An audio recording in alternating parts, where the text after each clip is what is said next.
కాళేశ్వరం అంటే ఏంటి? పదే పదే రేవంత్ రెడ్డి గారు కాళేశ్వరం కుప్పగూలిపోయింది అని ఒక స్టాండర్డ్ డైలాగ్ కొడుతూ వస్తా ఉన్నాడు. వాస్తవానికి కాళేశ్వరం అంటే 3 బ్యారేజీలు, 15 రిజర్వాయర్లు, 19 సబ్ స్టేషన్లు, 21 పంప్ హౌస్లు, 203 కిలోమీటర్ల టనెళ్లు, 1531 కిలోమీటర్ల గ్రావిటీ కెనాలు, 98 కిలోమీటర్ల ప్రెషర్ మైన్, 141 టీఎంసీల సామర్థ్యం కలిగిన రిజర్వాయర్లు, 530 మీటర్ల ఎత్తుకు నీటిని ఎత్తిపోసేటువంటి వ్యవస్థ, 240 టీఎంసీల నీటి వినియోగం. కానీ ఇలా మేడిగడ్డలో దేర్ ఆర్ 7 బ్లాక్స్. సో ఒక్కొక్క బ్లాక్ లో కొన్ని పియర్స్ ఉంటాయి. ఓవరాల్ గా 85 పియర్స్ ఉంటాయి. ఏదైనా రిస్టోరేజ్ చేయాలంటే ఒక బ్లాక్ ను రిస్టోర్ చేస్తే మొత్తం బ్యారేజ్ ఇంటాక్ట్ ఉంటుంది.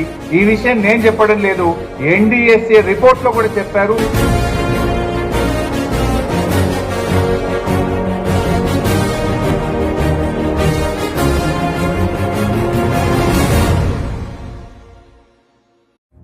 కాళేశ్వరం అంటే ఏంటి? పదే పదే రేవంత్ రెడ్డి గారు కాళేశ్వరం కుప్పగూలిపోయింది అని ఒక స్టాండర్డ్ డైలాగ్ కొడుతూ వస్తా ఉన్నాడు. వాస్తవానికి కాళేశ్వరం అంటే 3 బ్యారేజీలు, 15 రిజర్వాయర్లు, 19 సబ్ స్టేషన్లు, 21 పంప్ హౌస్లు, 203 కిలోమీటర్ల టనెళ్లు, 1531 కిలోమీటర్ల గ్రావిటీ కెనాలు, 98 కిలోమీటర్ల ప్రెషర్ మైన్, 141 టీఎంసీల సామర్థ్యం కలిగిన రిజర్వాయర్లు, 530 మీటర్ల ఎత్తుకు నీటిని ఎత్తిపోసేటువంటి వ్యవస్థ, 240 టీఎంసీల నీటి వినియోగం. కానీ ఇలా మేడిగడ్డలో దేర్ ఆర్ 7 బ్లాక్స్. సో ఒక్కొక్క బ్లాక్ లో కొన్ని పియర్స్ ఉంటాయి. ఓవరాల్ గా 85 పియర్స్ ఉంటాయి. ఏదైనా రిస్టోరేజ్ చేయాలంటే ఒక బ్లాక్ ను రిస్టోర్ చేస్తే మొత్తం బ్యారేజ్ ఇంటాక్ట్ ఉంటుంది.